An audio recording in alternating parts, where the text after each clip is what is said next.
So, hi everyone, and welcome. We're so happy to have you with us today for our special webinar, Building Families Together, IVF Insights for Intended Parents and Surrogates with Dr. Jones. My name is Maddie, and I'm part of the CRM team here at ACRC Surrogacy. And I have the pleasure of working closely with our incredible clinic partners and physicians, and I'm truly excited to be hosting today's webinar alongside our expert guest, Dr. Tiffany Jones. This live webinar is designed for both intended parents and surrogates, and we really want you guys to learn more about the IVF process, common questions, and what to expect throughout a surrogacy journey. So whether you're just beginning your path or supporting someone through theirs, our goal is to provide medical insight and practical guidance to make every step a little more clearer and more confident. We'll be covering topics such as IVF timeline, the roles of intended parents and surrogates, and how clinics and agencies work together to ensure a safe and successful journey. We want this to feel informative, supportive, and welcoming, so please feel free to ask any questions at any time in the Q&A box at the bottom of your screen. And we'll leave time at the end to answer questions, as many as we can as possible. All right, so here's a little bit about ACRC Surrogacy. We were founded in 2015, headquartered in Irvine, California, and we are a global surrogacy agency dedicated to helping individuals and couples achieve their dream of parenthood through compassionate, transparent, and ethical family building journeys. And also, in addition to surrogacy, ACRC offers gamete donation programs and IVF transportation services, and we provide seamless support throughout the entire process. So with offices and trusted partners around the world, our team delivers personalized care, medical coordination, and legal guidance to ensure both intended parents and surrogates feel supported every step of the way. And yeah, before we dive into the discussion, I just want to let you guys know that if today's webinar sparks any questions or you feel ready to take the next step, we'd love to connect with you one-on-one. We offer complimentary consultations where you can speak directly with our team to learn more about the surrogacy process and see if we're the right fit for your journey. You can scan the QR code here to schedule a consultation or also find it on our website at acrcglobal.com. So now I'd like to introduce our guest speaker for today's webinar, Dr. Tiffany Jones from Conceive Fertility Center. It's an honor to have her as our guest host. So Dr. Jones, if you'd like to introduce yourself, the floor is yours. Hi, I'm Dr. Tiffany Jones. I am at Conceive Fertility Center in Dallas, Texas. I am a double board certified OBGYN and reproductive endocrinology and infertility specialist. I did my fellowship at Mayo Clinic in Rochester, Minnesota, and I'm just super excited to be here to help shed some light on a journey that sometimes can feel very overwhelming. So true. And thanks. We're excited you're here today too. All right. So now we're going to shift into our Q&A session, where we'll dive into some of the most common questions we hear from intended parents exploring fertility and surrogacy. All right, so for intended parents, question 1. What are the steps an intended parent should take when starting the surrogacy process? So I think the first step that would be very, very helpful is to see an infertility specialist. It's really where you go and get a checklist and a roadmap of what this journey is going to look like, evaluations that need to happen before you get started, and really to answer any questions that have been looming that, we're not afraid of Chat GPT and everything, but just to help give some in-person guidance and to help link you to the next step, which is also agencies like ACRC. Yeah, awesome. Yeah, I definitely agree with that. And we do the same, when people come to us for free consultations or whatever, it's kind of like a guide map, like, okay, this is where we start. This is how the process goes. These are the fertility centers that, we work with and that can help you get to that next step. So question number two, what is the typical timeline for the fertility process leading up to an embryo transfer? So the typical timeline depends on what is needed. So if I Mhm, have a patient that is doing IVF using their own eggs, it usually mhm, takes about a month from the start of a cycle to finish an IVF cycle. So from the period to a retrieval.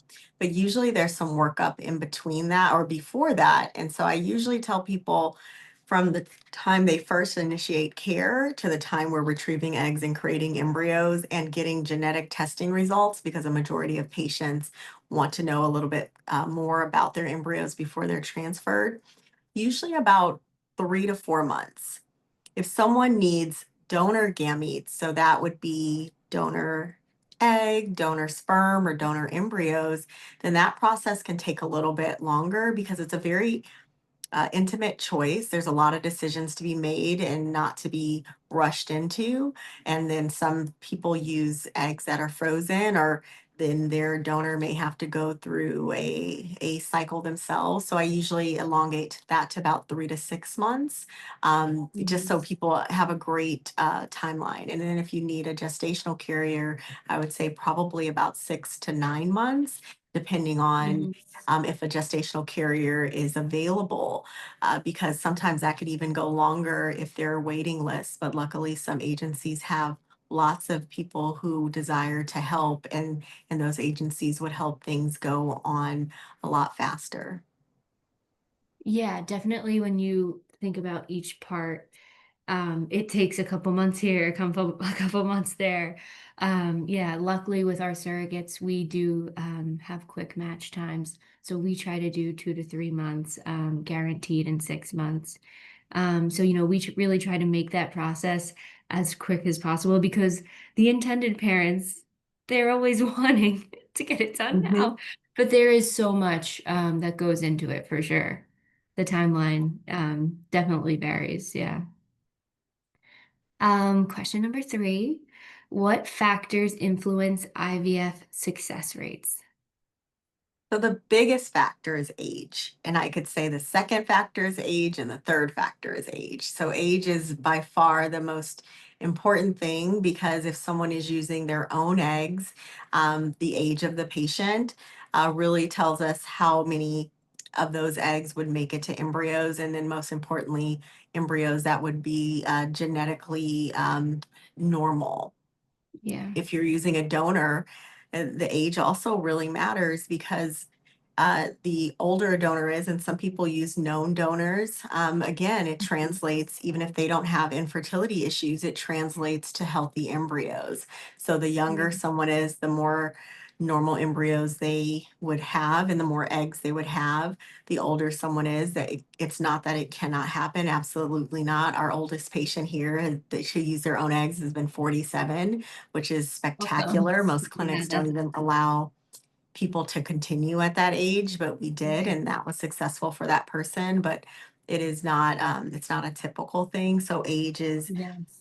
very important. Recurrent pregnancy loss can impact if someone has success, because there might be things outside of the embryos and eggs that are causing issues, Yeah. anatomical issues like fibroids and polyps, endometriosis can have a really big effect, especially if it wasn't surgically treated before. And Mhm. then genetic issues can contribute to them as well. Awesome. Yeah, that's good to know. And that's amazing that you guys got to do that for the 47-year-old woman. That's awesome. Yeah. Really cool. Okay, so how does embryo quality or testing like PGTA affect the outcome? So I think it's been one of the major innovations in our time, Hmm. uh, because it has allowed us to be more selective for embryos, to really skew things to success.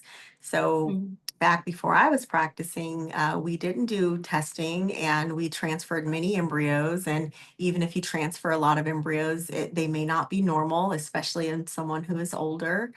And that could lead to multiple transfers and really very expensive because the more things you do, it adds up. And so doing Yes. genetic testing allows you to transfer one embryo with a very high level of success. So transferring one normal embryo typically has a success rate of about, or a live birth rate of about 64%. Hmm. Cumulatively transferring two embryos, so one after the other, has about Yes. 80%. And if the first two didn't work, the third one has about a 93%. So the Yes. genetic testing, knowing that it's normal, is so important. It's not mandatory, but it does help to limit the amount of transfers you're doing, especially when you're using a surrogate, because it's very expensive and it's very it's a lot of coordination when things don't work out to then start again. And so Yes. to put your best foot forward, genetic testing can be very, very helpful. It also Awesome. Yeah. tells us gender, so that can be a nice thing to Exciting know. for And many yeah. people. Yeah. Definitely. All right. That's awesome. Thank you for that answer. And question number 5. What are realistic expectations when it comes to the number of embryo transfers? I feel like you just kind of went into Mhm. that too. But if you have Yes. anything more you want to touch on it, you can. So I mean, a very vast majority of people, they get pregnant in their first transfer, but Hmm. I would say 2 to 3 is something just to be aware of so that you Yes. know there's a light at the end of the tunnel if it doesn't work after the first one, because getting a negative pregnancy test or using a gestational carrier surrogate and to have a negative can really take the wind out of you. But understanding that cumulative rates are very, very high can at least help take some of that burden off, to know that there is a place to move forward, and the odds are definitely in the favor of a live birth. So, yeah. Okay, the next couple questions are geared more towards surrogates. So what can surrogates expect during the medical screening? So the medical screening typically includes blood tests. So we test for infectious diseases that can Hmm. be transmitted, so HIV, hepatitis. We test for the uterus because that's where we need to put the embryo. So some clinics may do a hysteroscopy, which is a procedure where we put a camera inside the uterus and take a very good look around to make sure there's nothing inside the womb that would make it an environment that an embryo wouldn't stick. Some people do a saline sonogram, which is an ultrasound with water that we look inside again, using an ultrasound to make sure, again, there's nothing there. Hmm. Some people would make you do an HSG, which will test the fallopian tubes. The fallopian tubes aren't needed for IVF, but if they're Yes. swollen or damaged, they could also affect an embryo implanting. And for everyone on the team, we just want this to work. And so the more stones we, or the less stones we leave turned, then we Yeah. probably can secure a positive result. So those are the main things. And then a very thorough physical exam is Hmm. important to make sure that we're not missing anything before a transfer. Yeah, it's nice to hear that you guys do all these different exams and make sure that there's no stone left unturned or whatnot, because, people are putting so much time and effort into this. You want to give them the best chance they can. So it's nice to hear, that you guys are going through all that for them. And question number 7, what does the typical IVF and embryo transfer process look like for a surrogate? So for the surrogate, Hmm. typically we would have an embryo already. So IVF would happen for the intended parents or using donor eggs to create the embryo. for the gestational carrier, the surrogate, they would typically undergo what's called a program cycle or a medicated cycle, where they would take estrogen after diagnostic testing are done. They would take estrogen in different forms. At Conceive, we use oral and a patch. And estrogen is important because it will thicken the lining. I think about it as like kind of making a bed for the embryo to sleep in. And so once the lining is thickened due to those hormonal medications, then we would start progesterone.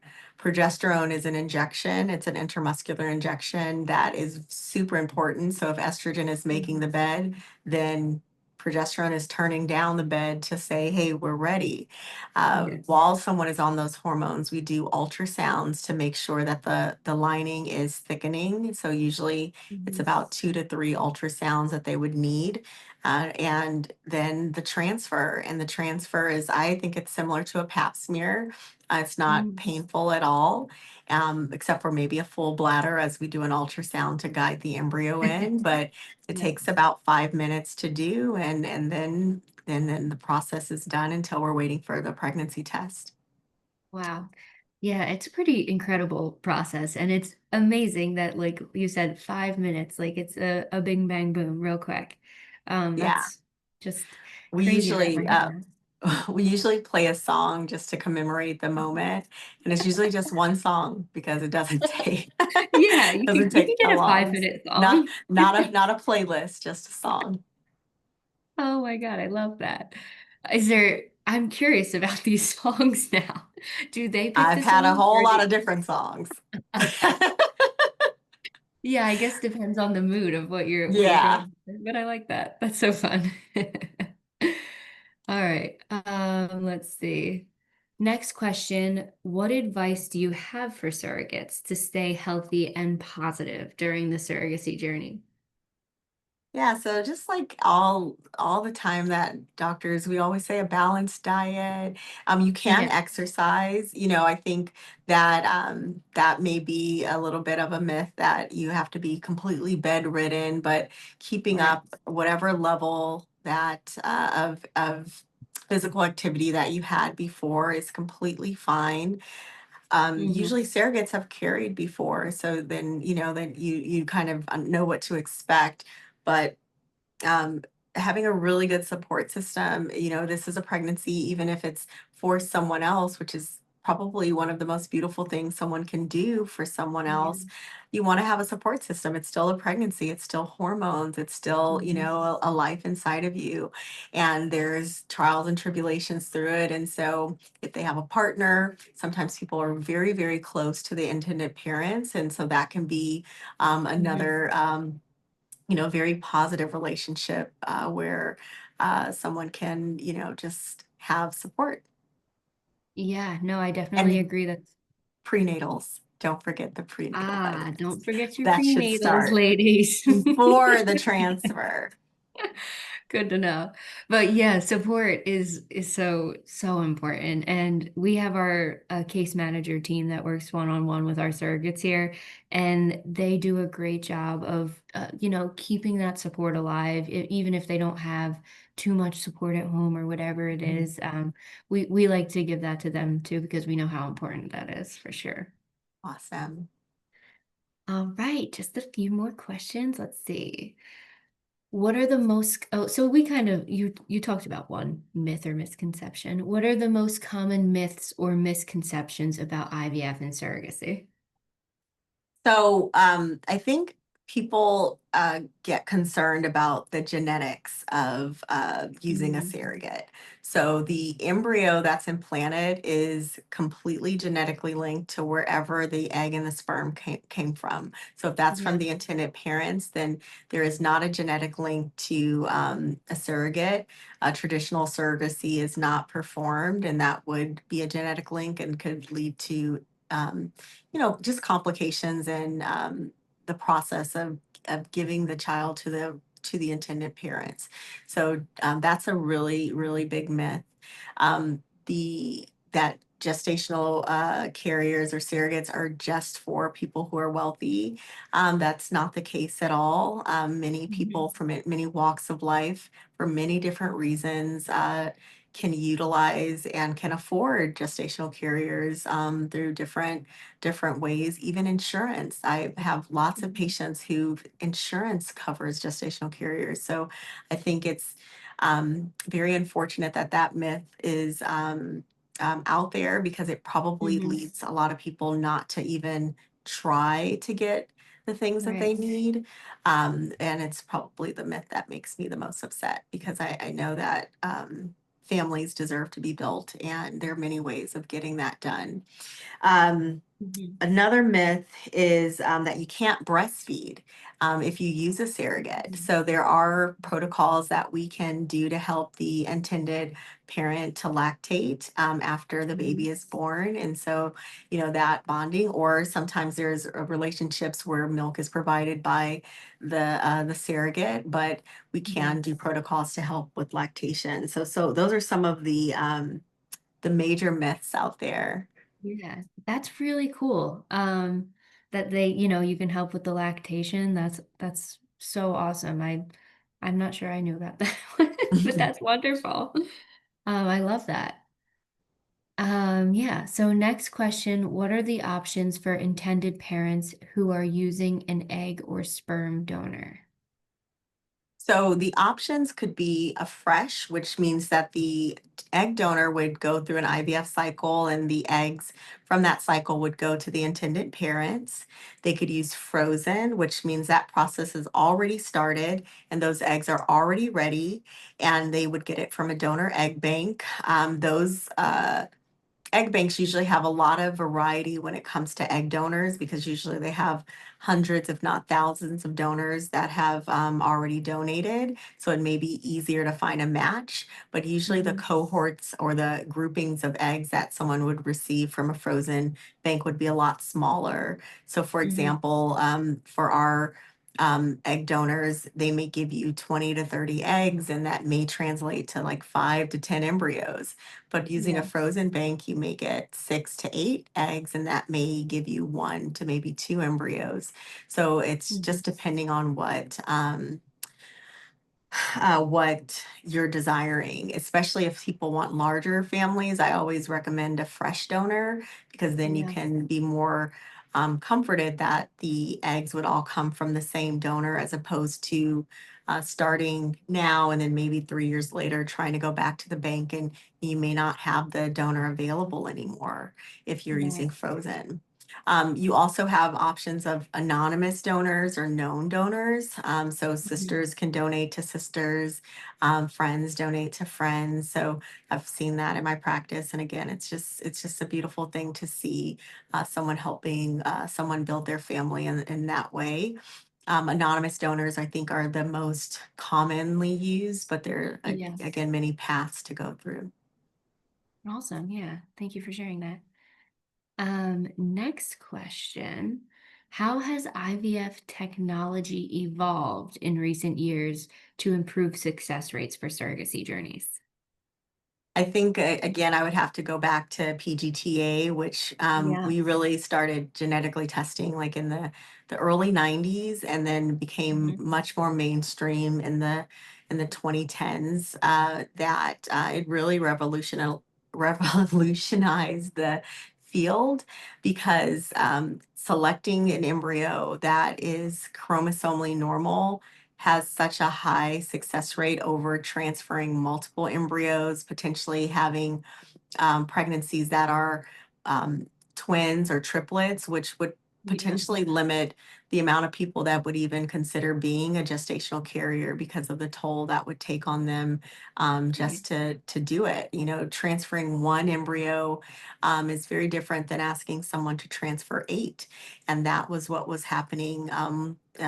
When we first started IVF, because of just not knowing what the potential of those embryos are. So I would say that PGTA has been one of the best things. And it's not for Yeah. everyone. So there are limitations to it, of course, but Mhm. most patients choose it. And if you look at success rates before PGTA, which were 10, 20%, and then after it, which are 50, 60%, you can see that a lot more families Yeah. have been made by it than probably not. Yeah, that's awesome. I feel like that's so beneficial to the surrogates and to the intended parents, you know.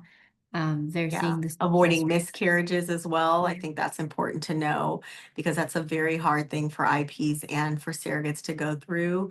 And Yeah. most of the time, it's because of an embryo being chromosomally abnormal. Not all the time, but a lot of the Yeah. time. And so, eliminating that risk or decreasing it very significantly, it Yeah. just does a lot to support people. Yeah, that's wonderful. Okay, let's see. All right, so what's one piece of advice or encouragement you'd share with intended parents just beginning the journey? I would say keep your faith. I think it's very important to know that this journey is a longer journey. There's a lot of things that come in that are unpredictable, but tenacity will always get you to where you need to go.